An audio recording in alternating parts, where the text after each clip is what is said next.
واجب الاحترام بزرگوں، دوستوں اور بھائیوں، میں نے آپ حضرات کے سامنے قرآن مجید فرقان حمید کی سورۃ العلق کی ابتدائی آیات بینات تلاوت کرنے کا شرف حاصل کیا ہے۔ ان آیات بینات کے بارے میں مفسرین کرام کا یہ کہنا ہے کہ یہی وہ 5 آیات ہیں جو سب سے پہلے حضور نبی کریم صلی اللہ علیہ وآلہ وسلم کے اوپر غار حرا میں نازل ہوئی۔ آقا علیہ السلام غار حرا میں اللہ رب العزت کی بارگاہ میں خاص لمحات کے لیے تشریف لے جاتے تھے اور وہاں یہ پیغام ربانی جو ہے یہ لے کر جبریل امین حاضر ہوئے۔ اللہ رب العزت نے ارشاد فرمایا، اقرا بسم ربک الذی خلق، اے محبوب آپ پڑھیں اپنے رب کے نام سے جس نے آپ کو پیدا کیا، اپنے رب کے اس نام سے جس نے آپ کو پیدا کیا۔ اب اللہ رب العزت نے پہلی وحی میں ساتھ اپنا نام جو ہے وہ نہیں بتایا، کس رب کے نام سے۔ اب پہلی وحی نازل ہو رہی ہو تو یہ بتانا چاہیے تھا کہ فلاں جو آپ کا رب ہے اس کے نام سے پڑھیں، لیکن اللہ رب العزت نے یہ نہیں بتایا، اس لیے کہ اللہ رب العزت یہ جانتے تھے کہ میرا محبوب یہ جانتا ہے کہ اس کا رب کون ہے۔ میرا محبوب یہ جانتا ہے کہ اس کا رب کون ہے، یہ لا علم نہیں ہے، اس کو پتہ ہے۔ اس لیے اللہ رب العزت نے یہ تو فرمایا کہ اپنے رب کے نام سے پڑھیں، لیکن اس رب کا نام کیا ہے وہ ذکر کرنے کی ضرورت اس لیے پیش نہیں آئی کہ اللہ رب العزت کو یہ پتہ تھا کہ میرے محبوب کو معلوم ہے کہ اس کا رب کون ہے۔ اقرا بسم ربک الذی خلق، خلق الانسان من علق، کہ وہ رب جس نے انسان کو خون کے لوتھڑے سے پیدا کیا۔ انسان کو یہاں اس کی حقیقت بھی بیان کر دی کہ تم غرور و تکبر کا شکار ہو جاتے ہو، تم دنیا کے اندر اپنے جیسا کسی کو سمجھتے ہی نہیں ہو، تو انسان کو معلوم ہونا چاہیے کہ انسان کی اصل اوقات یہ ہے کہ اس کو مرد اور عورت کے مخلوط نطفے سے اور خون کے ایک لوتھڑے سے اس کو پیدا کیا۔ پھر اللہ رب العزت نے ارشاد فرمایا، اقرا وربک الاکرم، اے محبوب پڑھ اپنے اس رب کے نام سے جو رب بڑا کریم ہے۔ اکرم کریم سے بھی زیادہ مبالغے کا صیغہ ہے، اپنے اس رب کے نام سے جو بڑا ہی صاحب کرم موجود ہے اس کے نام سے آپ پڑھیں۔ اور علامہ بالقلم، کہ جس نے انسان کو قلم کے ذریعے جو ہے علم عطا فرمایا۔ اس دور میں قلم اتنا رائج نہیں تھا، لیکن قلم کی اہمیت اجاگر فرمائی رب تعالیٰ نے، اور یہاں یہ ارشاد فرمایا کہ جس نے قلم کے ذریعے انسان کو علم دیا۔ حصول علم کے اور ذرائع بھی ہیں، لیکن جو اہمیت قلم کی ہے وہ کسی اور چیز کی ہے۔ اگر یہ قلم نہ ہوتا تو آج جتنے علوم و فنون صدیوں پہلے کے ہمارے تک پہنچے ہیں وہ کبھی بھی نہ پہنچے۔ ان سب کا ذریعہ یہی قلم، اس لیے علامہ بالقلم علم الانسان ما لم یعلم، اور انسان کو وہ کچھ بتا دیا جو وہ نہیں جانتا۔ یہاں کچھ باذوق مفسرین کرام نے اپنے اپنے ذوق اور محبت کی بھی بات کی ہے۔ انہوں نے کہا کہ بعض جگہوں پہ قرآن پاک میں جہاں انسان کا ذکر ہے وہاں انسان سے مراد انسان کامل یعنی حضور نبی کریم صلی اللہ علیہ وسلم، کہ اللہ رب العزت نے حضور نبی کریم صلی اللہ علیہ وآلہ وسلم کو تمام قسم کے علوم جو ہیں وہ عطا فرما، تمام قسم کے علوم، ہر قسم کا علم اپنے محبوب کو عطا فرما، جو وہ نہیں جانتے تھے وہ سارا علم دے دیا۔ کیونکہ ایک اور مقام پہ اللہ رب العزت نے ارشاد فرمایا وَعَلَّمَكَ مَا لَمْ تَكُنْ تَعْلَمُ وَكَانَ فَضْلُ اللَّهِ عَلَيْكَ عَظِيمًا۔ اے محبوب جو کچھ آپ نہیں جانتے تھے اللہ رب العزت نے وہ سارا علم آپ کو عطا کر دیا ہے اور آپ کے اوپر اپنا فضل عظیم فرما۔ جس محبوب کریم صلی اللہ علیہ وآلہ وسلم کو علم عطا کرنے کے بعد رب فرمائے کہ وہ کوئی معمولی بات نہیں بلکہ وہ اللہ کا فضل عظیم، اللہ کے صرف فضل کا اندازہ بھی کائنات کا کوئی انسان نہیں لگا سکتا، لیکن جب میرا رب فرمائے کہ میں نے صرف فضل نہیں فرمایا میں نے فضل عظیم فرمایا کہ اپنے محبوب کو اتنا علم عطا فرمایا، فضل عظیم ہے۔ تو مصطفیٰ کریم صلی اللہ علیہ وآلہ وسلم کی علم کی حقیقتوں کو پھر کون پا سکتا ہے، کون سمجھ سکتا ہے کہ اللہ نے اپنے محبوب کریم صلی اللہ علیہ وآلہ وسلم کو کتنا علم عطا فرمایا۔ اور پھر اس بات کو بھی آپ دیکھیں کہ جب دینے والا اللہ رب العزت ہو اور جس ہستی کو دے رہے ہوں وہ نبی کریم صلی اللہ علیہ وسلم، تو پھر اس علم کو آپ دنیا کے کسی پیمانے سے کیسے ناپ سکتے ہیں، یا اس ہستی پاک کے علم کی برابری کا تصور بھی آپ کیسے کر سکتے ہیں کہ اللہ رب العزت نے ہر طرح کے علوم اور فنون اپنے محبوب کریم صلی اللہ علیہ وآلہ وسلم کو عطا فرمایا۔ پہلی وحی پڑھنے کے حوالے سے اور اس میں قلم کی فضیلت اور علم کی فضیلت اللہ رب العزت نے بیان فرمائی۔ اب امت مصطفیٰ صلی اللہ علیہ وآلہ وسلم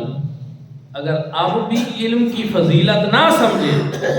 تو پھر اس کو کیسے سمجھائی جا سکے کہ پہلی وحی قرآن پاک کی اس عظیم کتاب کی جو لا ریب فیہ ہے، جو ھدی للمتقین ہے، جو سرچشمہ ہدایت ہے، سرچشمہ انقلاب ہے، مشعل راہ ہے اور مینار نور ہے، اس کتاب کے اندر اللہ رب العزت سب سے پہلے علم کی بات کی، پڑھنے کی بات کی، اور علم کی فضیلت کے اوپر یہ بہت بڑی دلیل ہے جو رب تعالیٰ کا یہ ارشاد ہے۔ دوستان ذکر پھر سورۃ طٰہٰ میں اللہ رب العزت نے حضور نبی کریم صلی اللہ علیہ وآلہ وسلم کو ارشاد فرمایا قُل رب زدنی علما، اے محبوب آپ یہ دعا مانگیں کہ اے اللہ میرے علم میں اور اضافہ فرما، میرے علم میں اور اضافہ۔ علم پہلے بھی بے حد و حساب ہے، اس میں اضافے کی دعا مانگیں۔ اچھا یہاں پھر ایک بات ہے کہ قرآن پاک اللہ رب العزت ہم سب کو پڑھنے کی توفیق عطا فرمائے اور سمجھنے کی بھی، اس پر عمل کرنے کی بھی۔ یہاں حضور ضیاء الامت رحمۃ اللہ تعالی علیہ نے تفسیر ضیاء القرآن میں جو موتی پروئے ہیں، جس محبت سے آپ نے وہ سب کچھ بیان کیا ہے، آپ فرماتے ہیں کہ حضرت موسیٰ علیہ السلام نے بھی دعا کی کہ اللہ میرے علم میں اضافہ فرما۔ اللہ رب العزت نے اس دعا کو قبول کیا، لیکن انتظام یہ فرمایا کہ ان کے لیے حضرت خضر علیہ السلام مقرر فرما کہ تم ان کے پاس جاؤ اور وہاں سے علم سیکھو، تمہیں بہت سا علم ملے گا، بہت سی نئی چیزوں کو پتہ چلے گا۔ لیکن جب میرے آقا کی باری آئی تو اللہ رب العزت نے اپنے محبوب کو حکم دیا کہ آپ نے علم کے حصول کے لیے کسی اور انسان کے پاس نہیں جانا، آپ نے میری بارگاہ میں یہ عرض کرنی ہے اور دعا کرنی ہے۔ جب تم دعا کرو گے تو میں تمہارے علم میں اور اضافہ فرماؤں۔ میرے آقا کسی انسان کے شاگرد نہیں، میرے آقا کسی فرشتے کے بھی شاگرد نہیں۔ حضور علیہ الصلوۃ والسلام وہ ہستی ہیں کہ جن کو اللہ رب العزت نے خود پڑھایا۔ میرے آقا کے معلم اللہ رب العزت ہے، رب تعالیٰ نے پڑھایا۔ الرحمن علم القرآن، رحمان وہ ہے جس نے مصطفیٰ کریم صلی اللہ علیہ وسلم کو قرآن کی تعلیم دی۔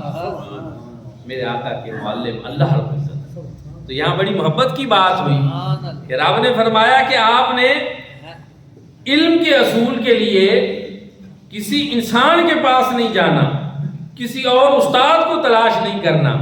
راہ علم کا معاملہ اور اس میں اضافے کا تو میری بارگاہ میں دعا کرنی ہے کہ رب زدنی علما، اے اللہ میرے علم میں اضافہ، ہم آپ کے علم میں خود اضافہ فرمائیں تاکہ آپ کسی انسان کے محتاج نہ ہوں، کسی انسان کے شاگرد نہ ہوں۔ اور پھر ایک اور بات سنیں، کائنات میں،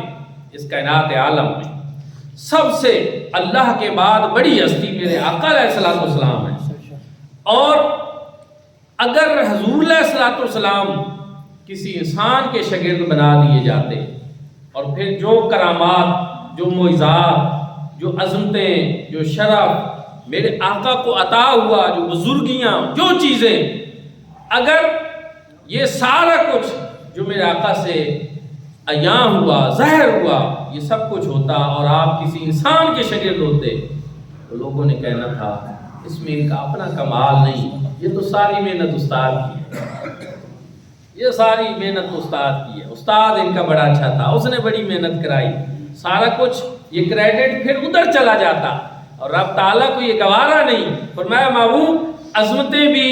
علم بھی، شانیں بھی ہم آپ کو عطا کریں گے اور ان کی نسبت کسی اور انسان کی طرف نہیں کریں گے، یہ ساری نسبتیں بھی اپنی طرف رکھیں گے اور ساری کائنات کو پتہ چلے گا کہ مصطفیٰ کریم صلی اللہ علیہ وآلہ وسلم کی یہ جو اتنی عظمتیں اور شانیں جو بلند سے بلند تر ہیں، عرفہ و اعلیٰ ہیں، یہ ساری کی ساری کسی انسان کی محنت کا نتیجہ نہیں، یہ رب رحمان کی عطا ہے جو مصطفیٰ کریم،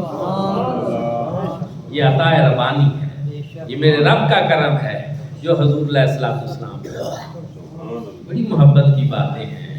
اہل ایمان حیران ہو جاتے ہیں کہ کس طرح اللہ رب العزت نے انتظام فرمایا، اپنے محبوب کی عظمتوں کو بلند بھی فرما رہا ہے لیکن کسی انسان سے نہیں، خود بلند فرما، اسی لیے فرمایا وَرَفَعْنَا لَكَ ذِكْرَكَ، اے محبوب ہم آپ کی خاطر آپ کا ذکر بلند کر لیں۔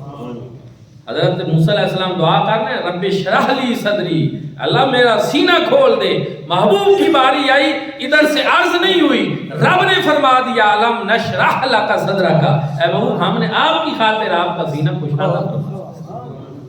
ہم نے آپ کی خاطر آپ کا سینہ کشادہ فرمایا۔ یہ اللہ رب العزت کا کرم ہے اپنے محبوب۔ لیکن کیا امت مصطفیٰ صلی اللہ علیہ وآلہ وسلم کے لیے اس میں یہ پیغام اور میسج نہیں، علم کو اپنا اوڑھنا بچھونا بنا کہ جس علم کے اضافے کے لیے رب تعالیٰ اپنے محبوب کو یہ ارشاد فرما رہے ہیں کہ رب زدنی علما، میری بارگاہ میں عرض کرو، یہ دعا مانگ۔ آج بدقسمتی سے ہم علم سے دور ہیں، علم سے ہمارا وہ ناطہ نہیں ہے۔ اور یہاں ایک چیز اور بھی میں یہاں ضرور عرض کرنا چاہتا ہوں، ایک ذہن بن چکا ہے کہ جو بچے اسکول میں پڑھتے ہیں، کسی کالج میں، مدرسہ میں، پڑھائی تو انہی کا کام ہے، اب ہم جو بڑے ہیں ہمیں کیا ضرورت ہے؟ نہیں میرے بھائی، ہمیں بھی ضرورت ہے۔ ایک ہوتی ہے رسمی تعلیم اور ایک ہوتی ہے غیر رسمی تعلیم۔ اب آپ اس طرح مدرسہ میں نہیں جا سکتے، آپ اس طرح اسکول کالج میں نہیں جا سکتے، لیکن آپ کوئی نہ کوئی کتاب اپنے پاس رکھ لیں، قرآن پاک کا ترجمہ رکھ لیں، قرآن پاک کی کوئی تفسیر رکھ لیں، سیرت طیبہ کی کوئی کتاب رکھ لیں اور اس کے 2-4 صفحے آپ پڑھتے رہیں۔ کیوں کہ میرے آقا علیہ السلام نے ارشاد فرمایا گود سے لے کر گور تک علم حاصل کریں، اور علم کی یعنی کوئی عمر نہیں، اپنے علم میں اضافہ کرتے رہا ہے، بہت کچھ ملتا ہے سیکھنے کو، سمجھنے کو۔ اور پھر علوم اور فنون کا تمام تر سرچشمہ جو ہے وہ قرآن مجید فرقان حمید۔ دنیا کے جتنے علوم ہیں، دنیا کے اندر جتنے بھی فن ہیں، ان تمام علوم و فنون کا سرچشمہ جو ہے وہ کتاب علم، وہ قرآن پاک ہے۔ اب جب تک علوم اور فنون قرآن کے تابع رہیں گے، یعنی وحی الہی کے تابع رہیں گے، تو وہ نفع بخش رہیں گے۔ اور جب ان کا تعلق، ان علوم اور فنون کا تعلق قرآن و سنت سے ترک کر دیا جائے گا، توڑ دیا جائے گا، تو وہ انسانیت کے لیے نقصان کا باعث بھی بن جائے گا۔ اس پہ بہت زیادہ بات ہو سکتی ہے، لیکن میں تھوڑا سا آپ کی خدمت میں عرض کرنا چاہوں گا کہ یہ یورپ جو ہے کبھی یہ علم کا بڑا دشمن بھی تھا، سائنسدانوں کو قتل کرتے تھے، علم حاصل کرنا اس کو برا جانتے تھے۔ پھر انہوں نے کوشش کی، وہ علم کے اوپر لگ گئے۔ لیکن یہاں بھی ایک بات توجہ سے سننے والی کہ انہوں نے، مسیحیت نے، عیسائیت نے اور یورپ نے علم کے لیے تو بہت کوشش کی، لیکن انہوں نے علم کا تعلق وحی سے توڑ دیا، اور ناتا، رشتہ، تعلق جو ہونا چاہیے تھا وہ توڑ دیا۔ نتیجہ کیا نکلا کہ ان کا علم جہاں آج دنیا کے لیے بہت سے فوائد کا حامل بھی ہے ایجادات کی صورت میں، وہاں اس سے کہیں بڑھ کر اب دنیا کے اندر وہ علم نقصان کا باعث بنا، انسانیت کے لیے، انسان کے لیے اور ان ساری چیزوں کے لیے۔ اور اب تو ہم بڑی آسانی سے اس کا مشاہدہ کر سکتے ہیں۔ بلکہ میں تو یہ کہتا ہوں اللہ پاک کی طرف سے ایک انتظام ہوتا ہے کہ بڑی بڑی باتیں جو ہم اپنی تقریروں سے نہیں سمجھا سکتے تھے، بڑا وقت لگتا تھا، بڑی تمہیدیں باندھنی پڑتی تھی کہ بھائی نہیں، یہ یورپ کی سائنسی ایجادات، یہ چیزیں یہ اپنی جگہ پہ ٹھیک ہیں، لیکن ان کے پیچھے روحانیت نہیں ہے، ان کے پیچھے اللہ رب العزت کے احکامات نہیں ہیں، یہ کبھی نہ کبھی انسانیت کے لیے بہت نقصان کا سبب بنے گی۔ جیسے کہ حضرت اقبال نے ایک جگہ پہ کہا تھا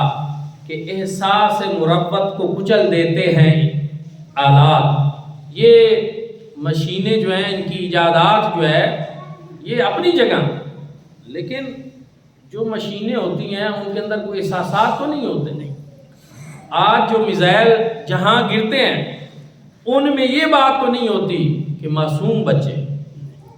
اسکول کے اندر پڑھنے والے بچوں کے اوپر، ہسپتالوں میں پڑے ہوئے لوگوں کے اوپر یہ جب میزائل مارتے ہیں تو کیا آپ سمجھتے ہیں کہ وہ علم جو ہے جس کے ذریعے یہ ایجادات ہوئی ہیں وہ انسانیت کے لیے نفع بخشی کا باعث ہے؟ اگر اس کے پیچھے وحی الہی نہ ہو تو وہ علم جو ہے نفع بخشی کی بجائے جہالت اکبر بن جاتا ہے۔ اس لیے کہا گیا کہ ایسا علم جو ہے وہ شیطانی علم بن جاتا ہے، جب تک کہ اللہ رب العزت کے احکامات اس کے اوپر سپر نہ ہوں اور ان کی بالادستی نہ ہو۔ تو قرآن و سنت میں اسی لیے جنگوں کے بھی باقاعدہ احکامات، حضور نبی کریم صلی اللہ علیہ وآلہ وسلم لشکر بھیجتے، باقاعدہ ہدایات جاری فرماتے، سرسبز کھیتیوں کو کچھ نہیں کہنا، عورتوں کو کچھ نہیں کہنا، بچوں کو کچھ نہیں کہنا، جو مریض ہیں ان کو کچھ نہیں کہنا، جو ہتھیار نہ اٹھائے اس کو کچھ نہیں کہنا۔ ہدایات تھی، جنگ کے باوجود، دشمن پر کئی مرتبہ بالادستی کے باوجود ظلم نہیں کیا جاتا کہ بس قابو میں آ گئے آپ کو چل دیں۔ لیکن یہاں آپ دیکھیں کہ یہاں ٹرمپ جو ہے، آپ صبح و شام کی اس کی تقریریں سن لیں، میں تو حیران ہوتا ہوں۔ سچی بات یہ ہے کہ اگر آپ سمجھیں کہ اگر میرے پاس کوئی ادارہ ہو تو میں اس کو وہاں اس کا سربراہ نہ بننے دوں، چھوٹے سے ادارے گاؤں ہو تو اس کا سربراہ نہ بننے دوں۔ ہمارے معاشرے میں ہمارے گاؤں میں کوئی ایسا بندہ ہو تو اسے کوئی پنچایت ہی نہ کرائے، صبح بھی اتنے جھوٹ بولتا ہے اور شام بھی اتنے جھوٹ، ایک ایک دن میں میڈیا پہ ہم سنتے ہیں کہ صبح وہ اور بات کہتا ہے، شام کو وہی اور بات کہہ رہا ہوتا ہے اور دوپہر کو اور بات کہہ رہا ہوتا ہے۔ اور میں حیران ہوں، اب آپ مجھے بتائیں کہ ایک بندہ دن میں جو 20 مرتبہ ایسے پوری دنیا کے سامنے جرأت مندانہ انداز سے جھوٹ بول رہا ہوتا ہے، اور اس کی قوم کے بارے میں آپ کا کیا خیال ہے کہ وہ سب سے تہذیب یافتہ ہے کہ جس نے دنیا کا جھوٹا ترین انسان اپنے اوپر مقرر کر رکھا ہے، یہ ہمارا بادشاہ، یہ ہمارا صاحب اقتدار، اس کے بارے میں آپ کا کیا خیال ہے؟ یہ چیزیں سمجھنے والی، وہ قوم کبھی فلاح نہیں پا سکتی۔ اور اب آپ پوری دنیا دیکھ رہی ہے کہ اب پوری دنیا کے اندر جو سالوں پہلے امریکہ کی ایک بالادستی تھی اور جو اس کا ایک ہوا تھا اور جو ایک ڈر تھا اور جو ساری چیزیں تھیں، وہ کسی اور نے ختم نہیں کی، وہ اسی ٹرمپ نے ختم کی۔ اسی کی وجہ سے اب امریکہ تنہائی کے شکار ہو رہا ہے، تنزلی کا شکار ہو رہا ہے، کیونکہ ایک بڑی سلطنت تھی، بڑا عرصہ اس کی دنیا پہ رہی، راتوں رات تو اس نے ختم نہیں ہونا، لیکن یہ بات بھی آپ نوٹ کر لیں کہ اس کے زوال کا آغاز ہو چکا ہے، اور زوال اسی طرح ہوتا ہے کہ جب ایک غلطی ہوئی پھر دوسری تیسری، ایستا ایستا ایستا انشاءاللہ ظالم تھا، اللہ پاک نے ایک دن ظالم کو اپنے انجام پہ پہنچانا، اب وہ پہنچ رہا ہے اس طرف، سفر اس کا ادھر شروع ہو گیا۔ لیکن اس میں ہمارے لیے عبرت کی باتیں ہیں، نصیحت کی باتیں ہیں۔ اللہ رب العزت جب بھی قوموں کے ایسے واقعات بیان فرماتے ہیں تو ساتھ ارشاد فرماتے ہیں فَاعْتَبِرُوا يَا أُولِي الْأَبْصَارِ، اے دیدہ بینا والو عبرت حاصل کرو اس بات سے کہ مادیت سب کچھ نہیں ہے، جب تک اللہ پاک کے احکامات ساتھ نہ ہو کچھ بھی دنیا کے اندر جو ہے وہ ایسا درست نہیں ہو سکتا، وہ ہمیشہ غلط ہوتا ہے، وہ ظلم ہوتا ہے، زیادتی ہوتی ہے۔ تو بہرحال اصل چیز تھی کہ علم کی برتری، علم کی بالادستی، لیکن علم وہ جو وحی الہی کے ساتھ جڑا ہوا، جو اللہ پاک کی رہنمائی کے ساتھ جڑا ہوا، جو مصطفیٰ کریم صلی اللہ علیہ وآلہ وسلم کی رہنمائی کے ساتھ جڑا ہوا۔ یہی وجہ ہے کہ کریم آقا علیہ السلام نے علم کی دعا جب مانگی تو دعا کیا کی؟ اللہم انی اسالک علما نافعا، اے اللہ میں تو اس سے علم نافع کا سوال کرتا ہوں، ایسا علم جو نفع بخشی والا ہو، جو خسارے والا نہ ہو، نقصان والا نہ ہو، جو لوگوں کو تکلیف دینے والا نہ ہو، علم وہ جو نفع بخشی والا ہو۔ پھر حضور علیہ السلام نے ایک اور دعا بھی مانگی، اللہم انی اعوذ بک من علم لا ینفع، اے اللہ میں اس علم سے بھی پناہ مانگتا ہوں کہ جس میں نفع بخشی نہ ہو، جو غیر نفع بخشی علم ہو۔ اس لیے قرآن و سنت کا علم جو ہے یہ نفع بخشی علم، اور علوم جو ہیں وہ اس کے تابع ہیں، یہ ان کی خدمت کے لیے۔ کہیں بھی یہ اس کا مطلب نہیں کہ قرآن و سنت سائنس ٹیکنالوجی یا جو جدید علوم ہیں ان کو پسند نہیں کرتا، ایسا نہیں ہے، لیکن اس صورت میں کہ وہ سارے علوم جو ہیں وہ قرآن و سنت کے تابع ہیں، ان کے اوپر بالادستی احکام الہی کی ہو، تب وہ فائدہ دیں گے، وہ نفع بخش ہوں گے، وہ ضرر رساں نہیں ہوں گے، اور یہی چیز سب سے اہم اور سمجھنے والی ہے۔ جیسا کہ میں نے عرض کیا، پہلی وحی علم کے حوالے سے نازل ہوئی، اور حضور نبی کریم صلی اللہ علیہ وآلہ وسلم نے ایک ایسا ماحول ترتیب دیا کہ صحابہ کرام رضوان اللہ تعالیٰ علیہ مجمعین کی جو جماعت تیار ہو رہی تھی، کبھی آپ ذرا قرآن و سنت اور تاریخ کا مطالعہ کریں تو آپ کو پتہ چلے گا کہ سارے کے سارے وہ لوگ کسی نہ کسی ذریعے سے علم سیکھنے اور علم سکھانے کا سبب بن رہے ہیں۔ ایک ہی وقت میں وہ متعلم بھی ہوتے تھے اور معلم بھی ہوتے تھے، ایک طرف سے علم سیکھ رہے ہوتے تھے، دوسری طرف سے کسی کو علم سکھا رہے تھے۔ میں نے پڑھا آپس میں باریاں مقرر کی ہوئی تھی صحابہ کرام رضوان اللہ تعالیٰ علیہ مجمعین نے کہ آج میں نے کام پہ جانا ہے، آپ نے حضور نبی کریم صلی اللہ علیہ وآلہ وسلم کی بارگاہ میں حاضر رہنا ہے، جو کچھ وہاں سے ارشادات ہوں آپ نے شام کو آ کر سارا وہ مجھے سنا، مجھے بتانا ہے، اور دوسرے دن پھر وہ شخص اس کو کہتا کہ آج آپ کام پہ جائیں، آج میں ادھر آ جائیں۔ یہ کیا ہے؟ یہ ایک دیکھیں کہ علم کے لیے کتنا بڑا کریم آقا علیہ الصلوۃ والسلام نے ایک سلسلہ قائم فرمایا۔ صفحہ کی صورت میں تو ایک باقاعدہ ایک ایسے ادارے کا آغاز کیا کہ جہاں صحابہ کرام رضوان اللہ تعالی علیہ مجمعین کی ایک بڑی جماعت جو ہے اس کی تعداد کم اور زیادہ ہوتی رہتی تھی، کہ جس کے پاس جتنا ٹائم ہوتا، کوئی 2 دن وہاں رہتا، کوئی 3 دن 4 دن 70 300 تک صحابہ کرام کا شانہ نبوت صلی اللہ علیہ وسلم کے باہر جو ہے وہاں صفحہ کے چبوترے پہ موجود رہتے اور وہ وہاں سے علم سیکھتے رہتے، علم حاصل کرتے رہتے، اور اس طرح لیکن وہ ایک باقاعدہ طالب علم تھے، وہ ایک باقاعدہ درس و تدریس کا سلسلہ تھا۔ لیکن جیسا میں نے عرض کیا کہ باقی صحابہ کرام جو تھے انہوں نے بھی کوئی نہ کوئی علم سیکھنے اور سکھانے کا ایسا بندوبست کر رکھا تھا کہ کوئی بھی علم کے معاملے سے لا تعلقی والا نہیں تھا، علم سیکھ بھی رہے تھے